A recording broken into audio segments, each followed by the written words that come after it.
तो भाई टिकट ले लिया है, टिकट मिला है 15 मन्नत का। पैसे तो भाई यहाँ पे ठीक ठाक लग ही रहे हैं, वैसे पानी की तरह निकले ही जा रहे हैं। 15 मन्नत हो गए अपने 750 रुपये, 800 रुपये के आसपास। ठीक है, अब आए हैं तो अट्रैक्शन तो देखनी बनती है। ये हमारी आज की लास्ट अट्रैक्शन है, फायर टेम्पल और बर्निंग माउंटेन। तो चलते हैं अंदर, देखते हैं कैसा है। Okay, thank you. तो भाई ये है हमारी एंट्री फायर टेम्पल की। देखो नहीं पे आते ही सामने फायर जल रही है। हर शंभू जय गणपति, ओम गम गणपताय नमः। ये मैं इसलिए बोल रहा हूँ क्योंकि भाई अब हम आ गए हैं फायर टेम्पल पे, और ये टेम्पल आधे से ज़्यादा बिलोंग्स टू हिंदुज़म। बताता हूँ क्यों। तो भाई इस टेम्पल की मान्यता ये है कि जब आर्यन ट्राइब चले थे हिंदुस्तान से यूरोप की ओर, तो चलते चलते उन लोगों ने देखा कि यहाँ पे नेचुरल फायर जल रही है। और क्योंकि ये जगह में नेचुरल गैसेस थी, इसकी वजह से यहाँ पे कंटिन्यूस फायर जलती रहती थी। तो जब फायर जलती हुई तो हमारे हिंदुज़म में, जैसे आपको पता है, हम अग्नि देवता की पूजा करते हैं, तो आर्यन ट्राइब ने यहाँ पे पूजा स्टार्ट कर दी। तो तब से लेके आज तक इसको मंदिर माना गया है। तभी गणेश जी की मूर्ति भी है और उनका एक रूम है स्पेसिफिक, शिव जी की भी है। जैसे कि आपको पता है हिंदू धर्म में सबसे पहले अगर आप कोई भी पूजा कर रहे हो, पहले गणेश जी की पूजा होती है। तो इसलिए तो उनके नाम से गणेश जी का ही रूम है, पहला room.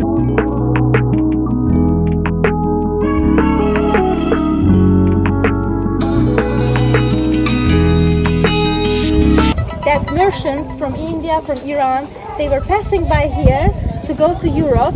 And at 17th century, Zoroastrians, when they were using this way to go to Europe, they saw fires, natural fires coming out from everywhere. Because as you know, Azerbaijan is rich with natural resources that we have methane gas.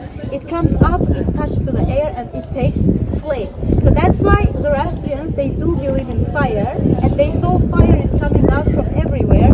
That's why they decided to make this temple over here, to make this place a praying place. So they were using it. First room जो है ये belong करता है गणपति पप्पा को। जय गणपति पप्पा मोरया। चलते अंदर। भाई ये देखो अपना जय गणपति पप्पा मोरया। देखो यहाँ पे लिखा हुआ है Hinduism. Azerbaijan was part of the Silk Road to network trading routes connecting Asia and Europe. The temple of Ataska was rebuilt by a fire worshipper, different countries, फलाना 16-17 century. ये देखो हमारी वाराणसी घाट के बारे में बता रखा है यहाँ पे कि हम कैसे पूजा करते हैं। इसमें सब में ये लिखा है कि जब आर्यन ट्राइब्स थे अपने हिंदूज़ में, तो वो कैसे ट्रैवल करते थे और वो कैसे यहाँ पे आके वर्शिप करते थे। पीछे ये पूरा टेम्पल का एरिया है, आपको पुराने ट्राइब की फील आएगी देख के। शिव शंभू। तो गाइस ये शिव जी की मूर्ति लगा रखी है यहाँ पे, और यहाँ पे लॉर्ड शिवा को वर्शिप करते थे। और यहाँ पे भी देखो एक यहाँ पे भी है। पहले लगा सही में कोई आदमी में लेटा हुआ है। ये दिखा रखा है कि पहले के ज़माने में यहाँ पे लोग कैसे रहते थे, क्या करते थे, क्या पहनते थे, बेसिकली वो दर्शाया हुआ है। मुझे यहीं आके पता चला कि हिंदूज़ का भी एक टेम्पल है अज़रबैजान में, और वो भी ऐसी जगह जहाँ पे आसपास सिर्फ बंजर ज़मीन है, ना आदमी की जात। अब जाके थोड़ा बहुत टूरिज्म बढ़ गया तो लोग आ गए हैं यहाँ पे, वरना पहले तो कुछ भी नहीं था। तो सोचो बाबा आदम के ज़माने में, कई हज़ारों साल 500 साल पहले यहाँ पे उस ज़माने में का टेम्पल बना हुआ है। तो हमारे हिंदुज़म हर जगह है भाई, हर जगह। अब लिटरली कभी बोलता हूँ प्राउड फील होना चाहिए मैं हिंदुज़म पे। ये सबसे oldest religion in the world है, और आपको हर कंट्री में कुछ ना कुछ ऐसी चीज़ें मिल जाएंगी। खासकर एशिया में तो किसी ना किसी कंट्री में आपको कुछ ना कुछ ऐसा मिल जाएगा जो सबूत देता है हिंदुज़म सबसे पुराना रिलीजन है और सबसे यूनिक रिलीजन है। तो मैं तो एक ही बात बोलना चाहूँगा, जय शिव जी भगवान, जय गणपति बप्पा मोरया, ओम गम गणपताय नमः। ये नेचुरल फायर नहीं है। अब तो जब 19वीं सेंचुरी में यहाँ से तेल वेल निकालना शुरू हुआ, अंडरग्राउंड गैसेस लेना शुरू की, तो नेचुरल फायर रुक गई थी अपने आप। तो इन्होंने अब ये टेम्प्रेरी बना दिया है, बट पहले ऐसी ही फायर जलती रहती थी 24 घंटे। ये एरिया दिख रहा है आपको, ये वाला, यहाँ पे नेचुरल पेट्रोल निकलता है। जैसे कि ये मशीन लगी है ना, ये नेचुरल पेट्रोल निकाल रहे हैं अंडरग्राउंड से। फिर यहाँ से वो भेजेंगे फैक्ट्रीज वगैरह में, उसको प्यूरीफाई करेंगे। बट यहाँ आपको जगह जगह देखो मशीनें मिलेंगी ऐसी, जो ये अंडरग्राउंड तेल निकाल रहे हैं, पेट्रोल निकाल रहे हैं। Thank you. सो ये है हमारा लास्ट डेस्टिनेशन आज का, जिसका नाम है याना dark. As you know, Azerbaijan is rich with natural resources. That we have methane gas, we have petrol. Over here, underground, we have a lot of methane gas that it's pressed and it comes up.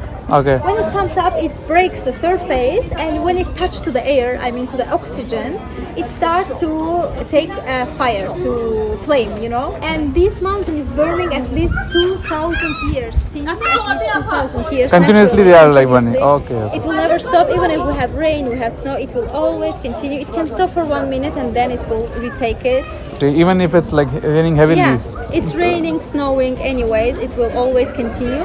It can stop for 1 minute and then it will take the flame again. But logically, if snow is getting on it, so it is covered with snow, right? Yeah. So how come it's like Snow doesn't stay there because it's like quite continuously hot. burning, Oh, so okay, it's like okay. melting automatically, you know. And in Azerbaijan, in total, we have 3 these kind of mountains in different areas. This one is the unique one, which is still active. Other ones, methane gas, unfortunately finished, but this one is still active. Still active. So to symbolize these 3 mountains, they made flame towers in the city. You saw them, like 3. yeah. They are representing 3 mountains over there. सबसे unique चीज़ यही है आज की, जो मुझे लगता है कि जो हमारा लास्ट स्पॉट है। एक तो हमारा टेंपल था, वो हमने देख लिया, और सेकंड यूनिक चीज़ जो मुझे लगती है वो है ये तो बहुत गर्म है भाई।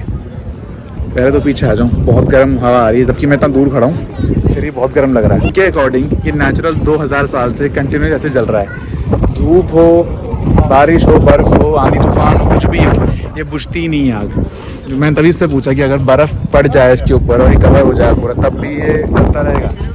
बट उसने यही बोला कि वो बर्फ़ इसके ऊपर मेल्ट ही हो जाती है, क्योंकि वो इतना गर्म है, कंटिन्यूस आग निकलती रहती है, तो थोड़ी सी भी अगर आग निकले तो वो मेल्ट होकर गिर जाती है।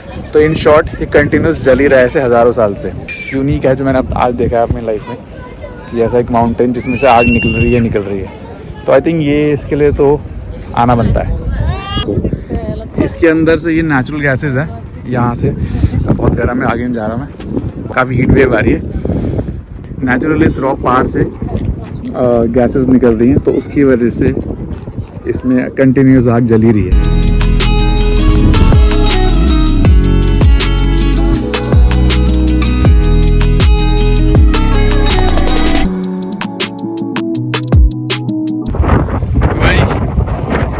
जिस माउंटेन से आग निकल रही थी ना, अभी उसके ऊपर आया हूँ मैं ऐसे वॉक करते हुए। देखो भाई, बंजर ज़मीन, ना खेती बाड़ी ना हरियाली, कुछ नहीं है भाई, बिल्कुल बंजर है। अरब, मिडल ईस्ट, गल्फ कंट्रीज़ में ऐसे ही होता भैया। पूरी यहाँ से लेके पीछे तक आग ही आग है। ज़्यादा देर आप खड़े नहीं हो सकते इसके पास, इतनी पसीना पसीना हो गया मेरा तो, ज़्यादा नहीं हो सकते खड़े। भाई लोग, ये था हमारा याना डार्क का सफ़र। चलते हैं वापस अपनी धन्नों में और चलते हैं ड्रॉप ऑफ पे। How was the day? Did you enjoy? Did you like the overall, like the day? Yes, I'm happy. Yeah, you're tired. You need to rest. You need to rest. Hi, how are you? What's your name? Wow, Abdullah. Cute face. देखने में लग रहा होगा शरीफ, पर भाई इतना दुखी करने वाला बच्चा है ना ये। पूरे ट्रिप में घूम पी गया, कभी यहाँ से वहाँ उछल रहा है, वहाँ से वहाँ गिर रहा है, 2-4 बार लाते इसने मुझे मारी, कभी रो रहा है, कभी पीट रहा है। कई बार तो मुझे वीडियो बंद करनी पड़ गई क्योंकि इसकी रोने की आवाज़ आ रही थी पीछे से। तो मैं तभी सोचा कि ज़रा इसको अकेले में दबोचता हूँ और पूछता हूँ तेरा नाम क्या है। कैमरा ऑन होता ही तो शांत हो जाते हैं बच्चे, मैंने नोटिस किया है। मन तो था मेरा एक आधा चूटी मारूँ इसके पर वो इसका पीछे से बाप देख रहा था, मैंने कुछ बोला नहीं। मैंने बोलता कि भाई क्यों खून पी रखा है तब से तूने, तंग कर दिया तब से चिल्ला के। भाई याना डार्क में तो पसीना हो गया, आग निकल रही था नेचुरल, हालत ख़राब, ऊपर से गर्मी भी हो रही है। मैंने देखा 3-4 बजे 4-5 बजे ज़्यादा गर्मी लगती है यहाँ पे एज़ कम्पेयर टू सुबह या दिन में।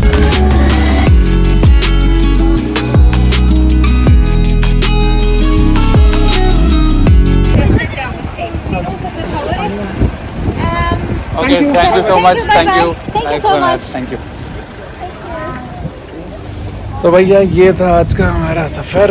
पहुंच गए हम गाइस चलते हैं होटल की तरफ, थोड़ा आराम करेंगे, उसके बाद थोड़ा बहुत निकलेंगे फिर बाहर।